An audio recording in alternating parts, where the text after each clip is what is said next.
DK Suresh ಅವರನ್ನ ಸೋಲಿಸುವಲ್ಲಿ BJP high command ಯಶಸ್ವಿಯಾಗಿದೆ. ಪ್ರತ್ಯೇಕ ರಾಷ್ಟ್ರದ ಸೊಲ್ಲೆತ್ತಿದಂಥ ಡಿಕೆ ಸುರೇಶ್ ಅವರ ಸೋಲಿಗೆ ವರಿಷ್ಠರು ಪಣ ತೊಟ್ಟಿದ್ರು.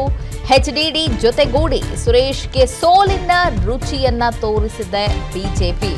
ಸುರೇಶ್ ಜೊತೆಗೆ ಡಿಕೆಶಿಯನ್ನು ಟಾರ್ಗೆಟ್ ಮಾಡಿತ್ತು ಬಿಜೆಪಿ ಹೈಕಮಾಂಡ್. ಬೆಂಗಳೂರು ಗ್ರಾಮಾಂತರದಲ್ಲಿ ಮೊದಲು ಪ್ರಚಾರಕ್ಕೆ ಅಮಿತ್ ಶಾ ಅವರು ಚಾಲನೆಯನ್ನ ನೀಡಿದ್ರು. ಸುರೇಶ್ ಅವರ ಎದುರು ಡಾಕ್ಟರ್ ಮಂಜುನಾಥ್ ಅವರನ್ನ ಕಣಕ್ಕಿಳಿಸಿ ಈಗ ಭರ್ಜರಿ ಗೆಲುವನ್ನ ಕೂಡ ಸಾಧಿಸಿದೆ ಬಿಜೆಪಿ. ಎಚ್ಡಿಕೆ ಜೊತೆ ಸೇರಿ ರಣತಂತ್ರವನ್ನ ರೂಪಿಸಿ ಬಂಡೆಯನ್ನ ಹೊಡೆದಾಕಿದ್ದಾರೆ ಅಮಿತ್ ಶಾ. ಮಂಜುನಾಥ್ ಅವರು ಕೂಡ ಬಹಳ ಅಂತರದ ಲೀಡ್ನಿಂದ ಇಲ್ಲಿ ಗೆಲುವನ್ನ ಸಾಧಿಸಿದ್ದಾರೆ. ಹೃದಯವಂತ ಬೆಂಗಳೂರು ಗ್ರಾಮಾಂತರವನ್ನ ಗೆದ್ದು ಬೀಗಿದ್ದಾರೆ. ಇಲ್ಲಿ ಗೆಲುವನ್ನ ಸಾಧಿಸುವುದಕ್ಕೆ ಅಮಿತ್ ಶಾ ಅವರು ಕೂಡ ರಣತಂತ್ರವನ್ನ ರೂಪಿಸಿದ್ರು. ಡಿಕೆ ಸುರೇಶ್ ಅವರನ್ನ ಹೇಗಾದ್ರೂ ಸರಿ ಸೋಲಿಸಲೇಬೇಕು ಅಂತ ಅವರ ಪ್ಲಾನ್ ಕೂಡ ಇಲ್ಲಿ ವರ್ಕೌಟ್ ಆಗಿದೆ.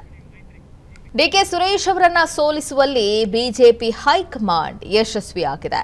ಪ್ರತ್ಯೇಕ ರಾಷ್ಟ್ರದ ಸೊಲ್ಲೆತ್ತಿದಂಥ ಡಿಕೆ ಸುರೇಶ್ ಅವರ ಸೋಲಿಗೆ ವರಿಷ್ಠರು ಪಣ ತೊಟ್ಟಿದ್ರು. ಎಚ್ಡಿಡಿ ಜೊತೆಗೂಡಿ ಸುರೇಶ್ಗೆ ಸೋಲಿನ ರುಚಿಯನ್ನ ತೋರಿಸಿದೆ ಬಿಜೆಪಿ.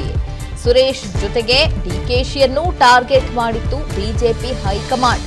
ಬೆಂಗಳೂರು ಗ್ರಾಮಾಂತರದಲ್ಲಿ ಮೊದಲು ಪ್ರಚಾರಕ್ಕೆ ಅಮಿತ್ ಶಾ ಅವರು ಚಾಲನೆಯನ್ನ ನೀಡಿದ್ರು.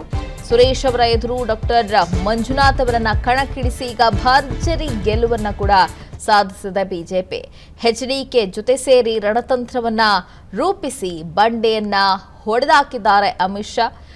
ಮಂಜುನಾಥ್ ಅವರು ಕೂಡ ಬಹಳ ಅಂತರದ ಲೀಡ್ನಿಂದ ಇಲ್ಲಿ ಗೆಲುವನ್ನ ಸಾಧಿಸಿದ್ದಾರೆ. ಹೃದಯವಂತ ಬೆಂಗಳೂರು ಗ್ರಾಮಾಂತರವನ್ನ ಗೆದ್ದು ಬೀಗಿದ್ದಾರೆ. ಇಲ್ಲಿ ಗೆಲುವನ್ನ ಸಾಧಿಸುವುದಕ್ಕೆ ಅಮಿತ್ ಶಾ ಅವರು ಕೂಡ ರಣತಂತ್ರವನ್ನ ರೂಪಿಸಿದ್ರು. ಡಿಕೆ ಸುರೇಶ್ ಅವರನ್ನ ಹೇಗಾದ್ರೂ ಸರಿ ಸೋಲಿಸಲೇಬೇಕು ಅಂತ ಅವರ ಪ್ಲಾನ್ ಕೂಡ ಇಲ್ಲಿ ವರ್ಕೌಟ್ ಆಗಿದೆ. ಅನುಕ್ಷಣದ ಸುದ್ದಿಗಳಿಗಾಗಿ ವಿಸ್ತಾರ ನ್ಯೂಸ್ ಯೂಟ್ಯೂಬ್ ಚಾನೆಲ್ ಸಬ್ಸ್ಕ್ರೈಬ್ ಮಾಡಿ. ಹೊಸ ಸುದ್ದಿಗಳ ನೋಟಿಫಿಕೇಶನ್ಗಾಗಿ ಬೆಲ್ ಐಕಾನ್ ಕ್ಲಿಕ್ ಮಾಡಿ.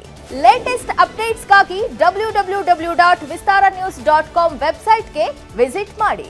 ಅಂಗೈಯಲ್ಲೇ ಜಗತ್ತಿನ ಸುದ್ದಿ ತಿಳಿಯಲು ವಿಸ್ತಾರ ನ್ಯೂಸ್ ಕನ್ನಡ ಆಪ್ ಡೌನ್ಲೋಡ್ ಮಾಡಿ.